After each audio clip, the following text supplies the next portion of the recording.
internet people, happy Monday and happy Vlogmas day 6. Today I thought I'd share with you my top 5 best sewing tools of 2021 and a couple of the worst sewing tools of 2021. So these are basically the tools that I thought really stood out over the last year as superstar MVPs in my sewing room or sewing loft. So these have been super useful and I think they are totally worth investing in if you haven't already. So let's not waste any time. Let's start with the best tools. Okay, number 1 is this tool right here. This is called a clapper, and this is a pressing tool that's usually made from wood. And the main idea is that after you steam and press a seam, you apply pressure with the clapper. That traps the steam and produces a flatter, crisper seam. So you can use it on any seam really, but it's especially useful for bulky seams, collars, cuffs, anything like that. If you've been watching my Vlogtober or my Vlogmas, you'll have seen me using this to try and flatten out wavy seams from my serger on some bulkier knits. I used it on this top right here when my differential feed wasn't set quite right. It didn't solve all the problems, but I could definitely tell a difference when I use this versus not using it, and I know you will too if you give it a whirl. Number 2 is my caliber cutting mat, this one right here. And it's not on the list because it's a cutting mat. It's on the list because of how it smells, or rather how it doesn't smell. So have you ever noticed how all of the self-healing cutting mats, they smell so much like chemicals? Maybe I'm the only one, but if not, this one is for you. So when I was searching for a new cutting mat, I bought a few different ones, a few of the more popular ones, and I had to return all of them because of the smell. They all smelled so much like chemicals, and I did everything I could do to try to get rid of the smells. I tried washing them, I tried leaving them in the garage for a week, nothing worked.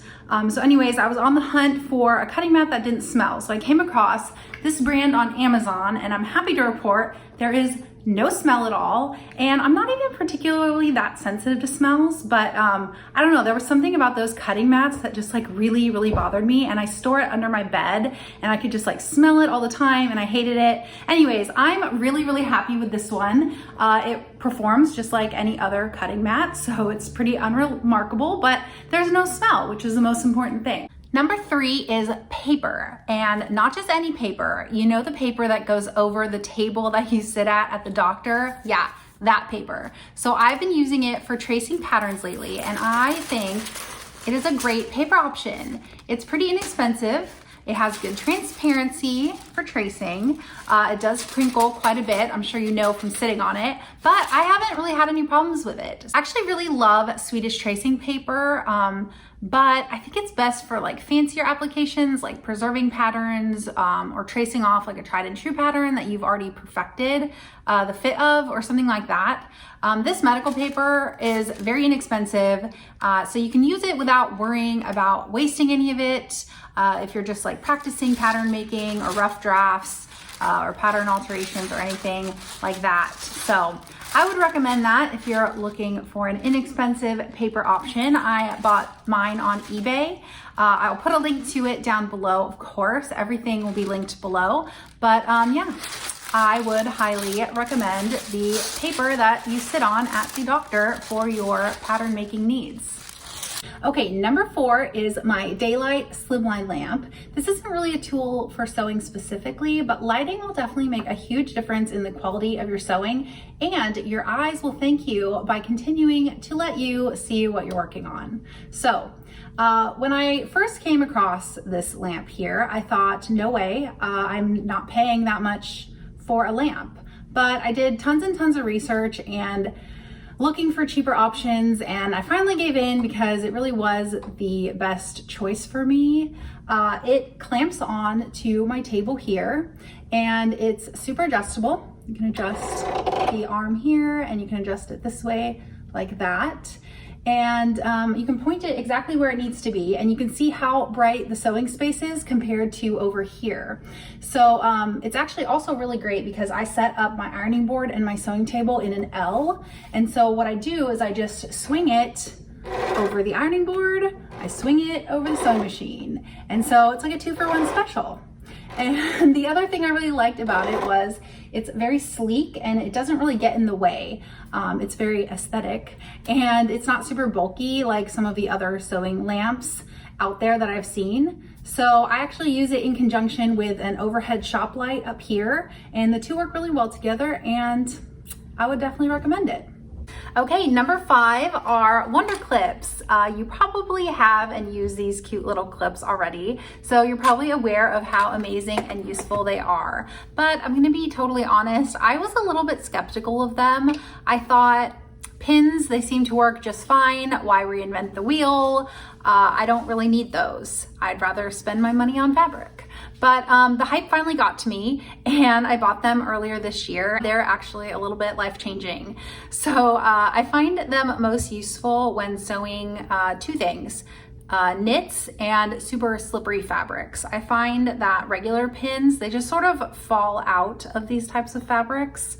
And the Wonder Clips definitely do not fall out. If you use a serger, they're extra amazing because there's no risk of your serger knife hitting them and damaging your serger or yourself. They even have little seam allowances on them. You probably can't see them, but they have little seam markings on them. They're so cute. And as an added bonus, if your cat likes playing with pins like mine does, these are a slightly safer option if you happen to drop one and forget to pick it up. I mean, they're not totally safe since your cat could swallow them. So I wouldn't recommend giving them to your cat to play, but I think you know what I mean.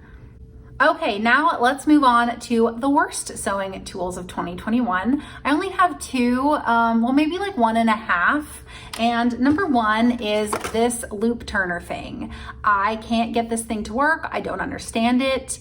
It puts holes in my fabric, and I don't know if it's just like a personal problem, like maybe I haven't gotten the hang of it or something, but it, to me at this point, is garbage and I'm ready to give up on it completely. Let me know if you've had the same experience or if you have figured them out or if there's a better alternative to loop turning out there in the world.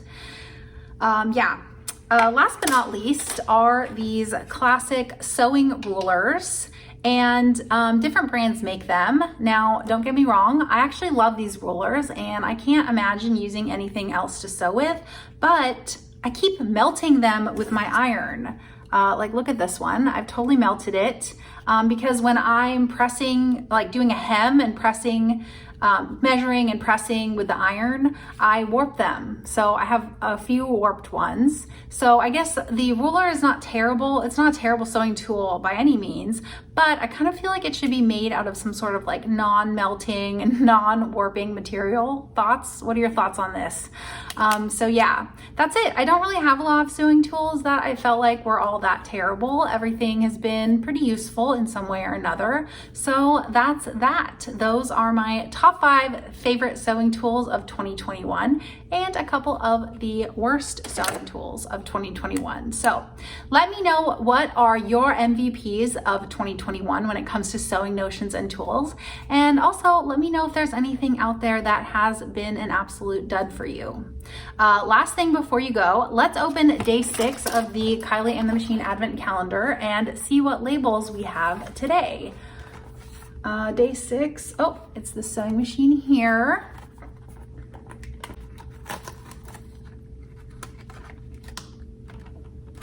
Okay, go-go juice. It's a cup of tea or coffee. I guess it could be tea or coffee. I'm a tea drinker, so I'm going to go with that's tea. Yep, that's how you get the sewing done. So those are really cute. Okay, so that's all I have for you today. Thank you so much for joining me for Vlogmas Day 6, and I'll see you tomorrow for Vlogmas Day 7. Wow, a whole week of Vlogmas. I can't believe it. The time is just flying by, so I'll see you tomorrow.